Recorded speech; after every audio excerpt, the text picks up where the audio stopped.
قرآن حکیم کے بعض مقامات ایسے ہیں جو اپنے احکامات کے اعتبار سے منسوخ ہو چکے ہوئے ہیں۔ بعض جو علماء ہیں نا وہ انہی چیزوں کا سہارا لے کے کہتے ہیں قرآن بڑا مشکل ہے، قرآن پتہ ہے اس میں تو کچھ منسوخ آیات بھی ہیں، ان سے پوچھ لیں کتنی ہیں آپ بتا دیں تو ان کو بھی نہیں پتہ ہوں گی، تو کہانیاں کراتے ہیں۔ قرآن حکیم کے بعض مقامات ایسے ہیں جو اپنے احکامات کے اعتبار سے منسوخ ہو چکے ہوئے ہیں، لیکن وہ ابھی بھی قرآن کا حصہ ہیں، ان کی ناسخ جو آیات ہیں وہ بھی قرآن حکیم کے اندر موجود ہیں، اور یہ قرآن حکیم کی خوبی کے طور پہ اللہ تعالیٰ نے اسے بیان کیا ہے، اور اس کا ذکر ہمیں سورۃ البقرہ کی آیت نمبر 106 میں ملتا ہے۔ اعوذ باللہ من الشیطان الرجیم، بسم اللہ الرحمن الرحیم۔ ما ننسخ من آیات او ننسیہا، ہم کوئی بھی آیت ایسی نہیں کہ اسے منسوخ کر دیں یا آپ کو بھلا دی جائے۔ نأتی بخیر منہا او مثلہا، ہم اس سے بہتر آیت لے آئیں گے، اس سے بہتر حکم لے آئیں گے یا اس کے برابر۔ الم تعلم ان اللہ علی کل شیء قدیر، کیا تم نہیں جانتے کہ اللہ تعالیٰ ہر چیز کے اوپر قادر ہے؟ تو شریعت کے اندر بھی ناسخ و منسوخ ہے، جس طریقے سے پرانی شریعتیں اور شریعت محمدیہ صلی اللہ علیہ وآلہ وسلم میں ناسخ و منسوخ کا سلسلہ ہے۔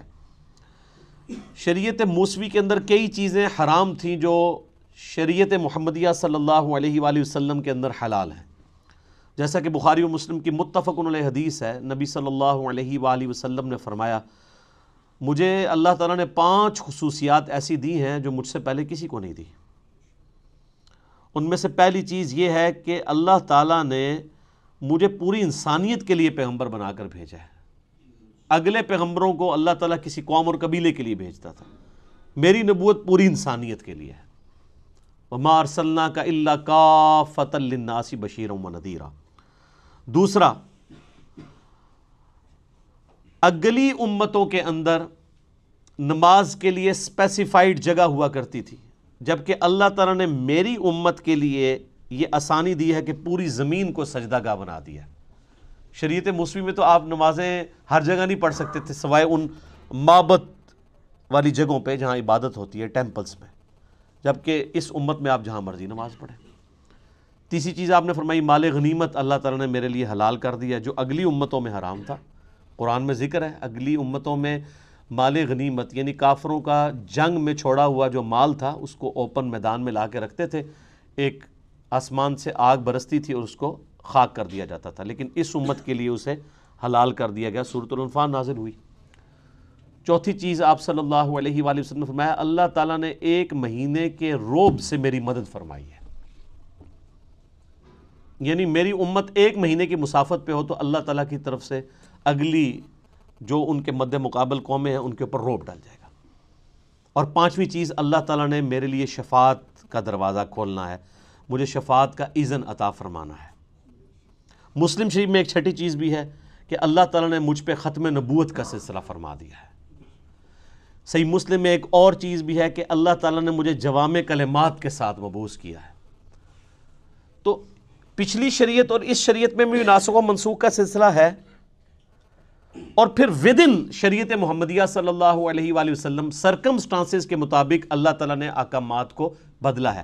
اب اس کے پیچھے حکمت کیا ہے؟ اللہ تعالیٰ ہمارا یہ ہماری قدرت کا یہ بھی شاہکار ہے کہ ہم اپنی شریعت میں بھی کسی بھی وقت چینج کر سکتے ہیں۔ اللہ تعالیٰ اپنی شریعت کا بھی پابند نہیں ہے، بس اتنے ایریے کے لیے پابند ہے جتنے ایریے کے لیے، جتنے سرکمسٹانسز کے لیے، اوقات کے لیے اسے پابند کیا گیا ہے۔ جو یونیورسل ٹروتھ ہیں وہ تو اللہ تعالیٰ ہمیشہ کے لیے ان کا پابند ہے، اس لیے کہ لا تبدیل لکلمات اللہ، اللہ کے کلمات نہیں بدلتے، جو اللہ نے رولز طے کیے ہیں۔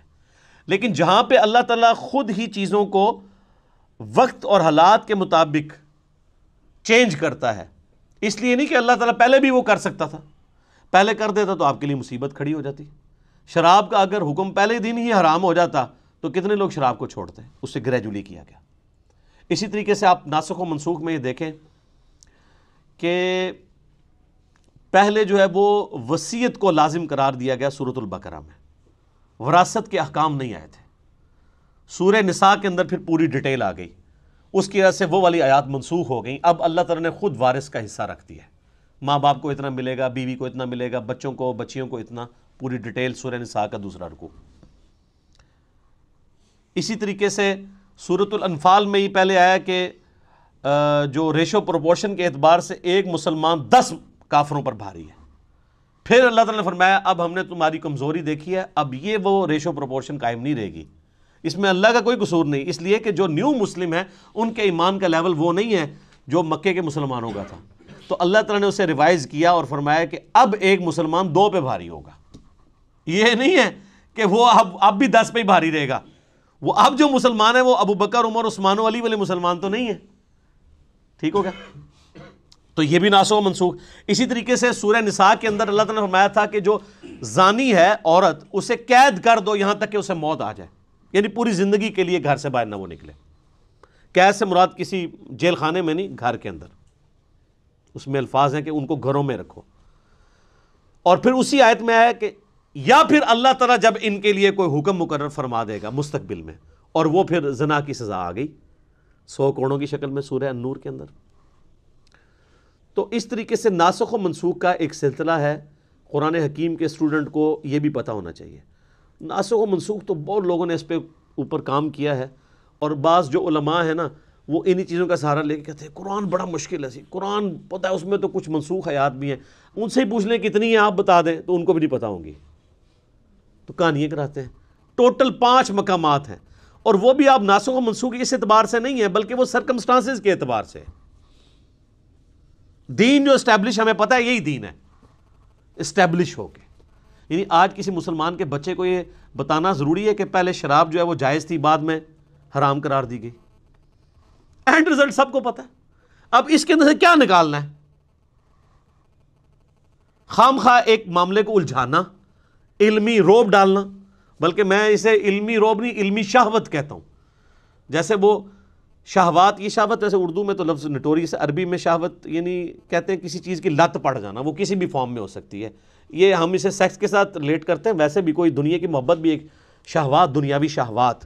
جو مسلم شریف میں حدیث ہے کہ اللہ تعالیٰ نے جنت کو جو ہے وہ تکلیف کے ساتھ ڈھانپ رکھا ہے، اور جہنم کو شہوات کے ساتھ ڈھانپ رکھا ہے. یعنی دنیا کی جو لذت والی چیزیں ہیں وہ جہنم کی طرف لے جانے والی ہیں، اور جنت تک پہنچنے کے لیے آپ کو شریعت کی ہرڈلز، تکلیف دہ چیزیں عبور کرنی پڑیں گی.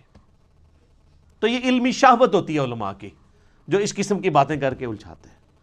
اس حوالے سے الفوز الکبیر فی اصول تفسیر شاہ ولی اللہ دہلوی کی جو کتاب ہے، انہوں نے وہ 5 مقامات ڈسکس کیے ہیں، جن میں سے 3 میں نے ویسے ہی فی البدی کر دی ہے.